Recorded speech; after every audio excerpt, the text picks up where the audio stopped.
Good morning. It is Evente Day today. Happy February 23rd. It's been about a week since we last talked. And I can't wait to kick off this TED Talk. So many good things with your journal and you, Natasha and Brandon and Tempe all getting out for a 5.5 hour walk. First, before we dive in, I'm so sorry about Nala. Sweet, sweet puppy. She gave you so much love and you gave her so much love. And what a beautiful, beautiful thing you have, all these memories with her. And I know that's really hard. Here for you guys. Love you. Send you lots of love and good vibes for sweet, sweet puppy Nala. It's really sad.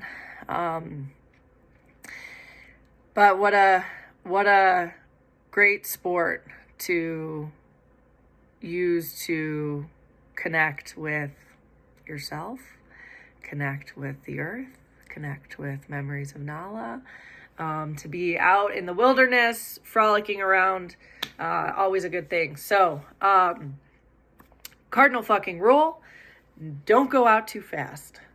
Cardinal fucking rule. And, what does that mean? What does not going out too fast mean? You're going to have to figure that out, Brandon, for yourself. 15-hour effort, 40 miles, lots of climbing. You might just dial your reins back, pull yourself back from any extreme effort for the first 2 hours, for the first 7 miles. Just enough where you feel like you're in it. You're past the high of like starting the race, past the electricity of the start line. But cardinal fucking rule, do not go out too fast. I'll tell you a story about not going out too fast. So back in Illinois, I had been doing ultras, I think for like a year or two, and there was this guy at LinkedIn. His name is Aaron. He was 50. He got hired at LinkedIn as part of our program called Unlock, where we were bringing in people from different backgrounds. So the average age at LinkedIn is like 45. So he was a 50-year-old working amongst like 20 and 30-year-olds. And he loved it. He was like a former COO at this restaurant group in Chicago. He was totally burnt out. And he was like, I love being at LinkedIn, walking in every day in this environment. And he approached me one day because he had heard that I was a runner. And he's like, hey, I want to try an ultra. And I'm like, great. Through talking and like every day we would not every day, we would sit down and talk running shop. We ended up picking a race. It was in April. It was an Earth Day race. It was a 50K that we were going to run together. I was like, let's go do this 50K out in the suburbs. And everyone at LinkedIn was like, we can't wait to follow you guys and like see your results. So we ended up going out for a couple training runs for like from the office at LinkedIn and up and down the lakeshore. And he was really fast. He was a quick runner. And I tried, I could barely keep up with him on our runs. I tried to explain to him, I'm like, Aaron, this is not how this 50K is going to go. And mind you, this was a 50K, like 30 miles in Illinois. So it was a little bit hilly, but we are not. I mean, it was pretty flat, very runnable. So, he just loved speed and I couldn't quite talk him out of it. And so the race starts and we're at the start line, like, hey, good luck, have fun out there. And he takes off and it's a looped course. So you're just going and it was 5 loops, 5 6-mile loops.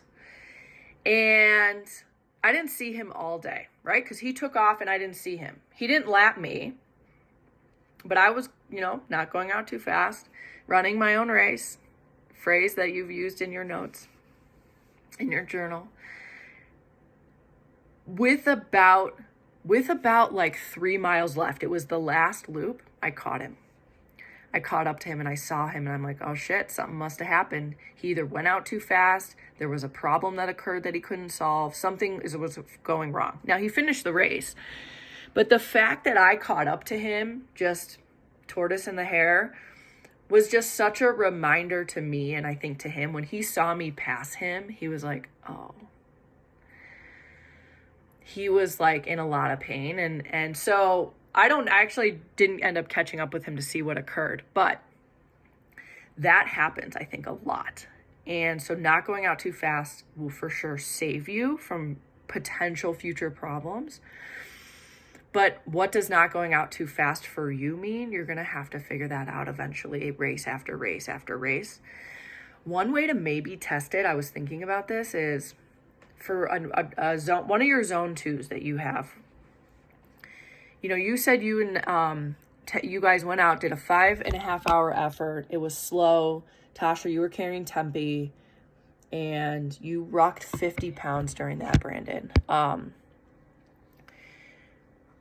What if on an effort like that, for the first 30 minutes of that hike, Natasha goes on the hike as normal, but Brandon, you're with your 50 pounds, 1 minute on, 1 minute off for 30 minutes. 1 minute on of like sprinting, hard as you can, wherever the trail is leading you. 1 minute off of walking or stopping. You will spike your heart rate in a way. Even hearing that probably sounds uncomfortable. Like, shit, I don't want to start my workout that way. But if you want to try to see how uncomfortable it would be to start a race or a day, just crush yourself for 30 minutes, 1 minute on, 1 minute off, and then just like wait. Natasha will probably either catch up to you or you'll just have to sit and wait for a little bit while you get your heart rate back down and you collect yourself. But you might notice some things. You might notice your body feels different. Your shoes feel different. We haven't even talked about blisters yet. But cardinal fucking rule, don't go out too fast. Okay. So today's TED Talk, we're going to keep the TED Talks in 3s. So today we are talking about sweat, sunscreen, and solving problems. Sweat. It's going to be cold likely on the morning of your race. So how do you do with cold? Are you okay starting with like hypothetically shorts and a t-shirt when it's cold out and other runners are like all bundled up? Or do you need clothes that you shed? Sweat is a tricky little beast because, and no doubt this has occurred already to you, and I'd be curious how you've solved this problem, but at the beginning of the race, it won't be as big of a problem. When you sweat, your clothes are wet. That's the problem, right? So your clothes are either going to be really good at wicking, and then they dry fast. Thank God we live in a dry state. But sweat becomes a problem if you are wearing too much, right? And you start off hot and you're going up a hill maybe right away at the beginning of the race. You don't want to be walking around in wet clothes. Now, because in this, I guess, is really only a problem at night. When you turn the corner from day to night at the end of this race, I don't think you're going to be in the night that long. A couple hours maybe, but the sweat's going to make you cold, potentially your inability to manage your own body heat and warmth, and you don't want to be wet. It's just going to be uncomfortable. So this is such a tricky line to draw in terms of like wearing enough that you're not too cold, and then wearing, not too much so that you're not sweating like a ton. I think obviously you're not going to be able to totally prevent this, but you don't want like your back to be covered in sweat while you're while it's about to get cold in the dark. So one thing to think about. Sunscreen. So Kirsten and I talked a lot about how like I'm Sicilian, and when I go for my training runs, I don't have to wear sunscreen, and I love that. And this is probably not great, but I don't wear a lot of sunscreen. And actually when I was doing all my fertility treatments, my blood work came back and was like, your vitamin D is great. When I was in my first 100-mile race and I was with this girl, Laura, we're out there at the daytime and I'm not wearing sunscreen because I'm like, I don't wear sunscreen. And she's like, are you fucking kidding me? And I'm like, yeah, no, I trained this way. Like, I'm fine. I'm good. And, it was a hot day. The sun was shining. I mean, we're all wearing hats, but our arms are out. She's like, Nikki, you need to put sunscreen on right now. I'm like, why? She's like, because if you get burned, or even if you don't, when the night hits, again, you're going to be unable to regulate your body temperature because your skin, when you get burned, right? Like your skin feels like hot and cold and hot and cold. And I was like, oh shit. She took off her pack. We were like on the trail walking, and I'm like, you don't have to do that. Like, you don't have to slow us down. She's like, no. Took off her pack and put sunscreen all over me. And I'm so thankful for that, because I was like, I just don't think I was prepared to understand what that shift from day to night was like. So sweat and sunscreen are sort of two factors. Now, you all probably wear a lot of sunscreen, so this is not a new habit for you.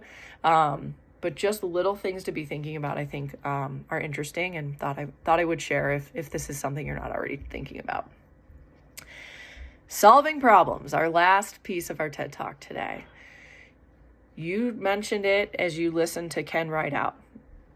This is a sport that is disguised as running, but really it's an eating contest, and it's your ability to solve problems. What a cool sport. And that problems aren't really problems if you're not thinking about it that way. It's, the obstacle is the way, right? You've maybe read that or heard that from Marcus Aurelius, from Daily Stoic. So let me add a layer to this, because no doubt you're already really good at solving problems and not reacting negatively to the problems. But the layer I'm going to add on top of this problem scenario is that the potential to ruminate on the problem can, even if you solve the problem. So let's say that you get a blister on your heel. Blister came out of nowhere. You've never gotten a blister on your heel. Not ever in training, not ever in the army, not ever in firefighting. Why is there a blister on my heel right now? And because we've done all this work together, you're like, I'm going to solve this problem early. We're going to talk about this in a second. But you sit down on the trail, you take your pack off, you take your shoe off, and you cover up your blister on your heel, and you keep going. Problem solved. But you just wasted like 5 to 10 minutes doing that. And now what if your mind is ruminating on that problem? Like, oh, I can't believe I did that. I could have prevented it. Whatever the narrative in your mind is, that's part of the whirlpool, right? And what if, when that blister is happening, you're already in the whirlpool?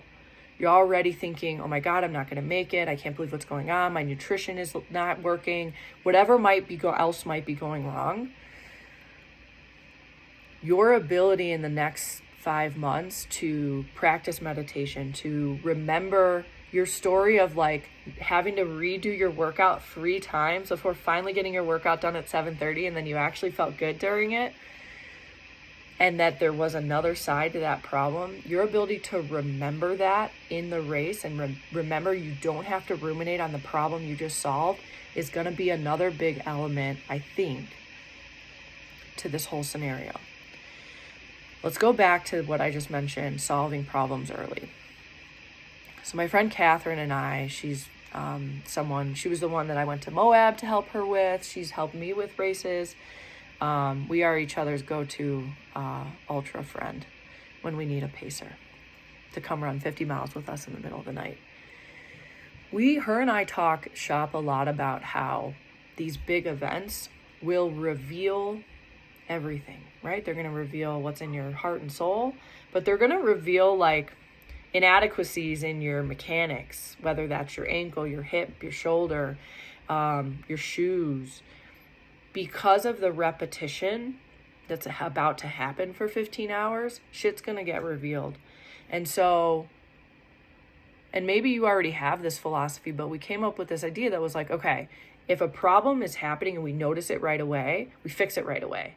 So if I notice that the blister is starting to form on my heel, fix it right away. We're going to spend some time later talking about feet and shoes, but your feet are going to swell. So the decision to actually take your shoe off and put it back on has to be really deliberate, because when you go to put your shoe back on, it might not fit because your foot has swollen.